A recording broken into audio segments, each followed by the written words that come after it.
So tonight, I'm going to share my experience to you. So I had a sad experience this morning. Why?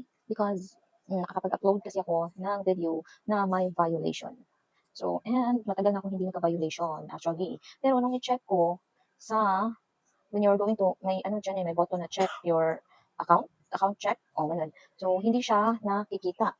So, pero may notification, may message sa TikTok na may violation daw. So, e-commerce violation. So, ipapakita ko kung ano yung violation na yun. So, misleading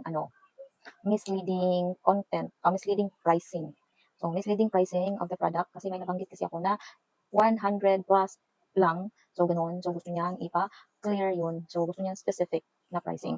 So, hindi ko naman madalas ginagawa yan. So, naririnig ko lang na pwede daw. Kaya ina-apply ko. So, ngayon, in-appeal ko, but hindi na-approve.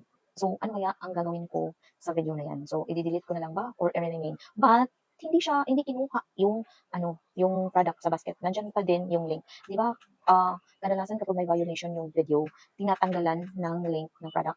So, hindi tinanggal yung link sa product. So, nandiyan pa rin. So far, umaangat naman yung views.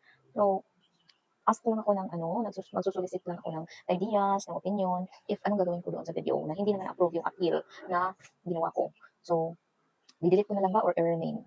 Thank you so much sa mga magbibigay ng kanilang mga opinion. And good night.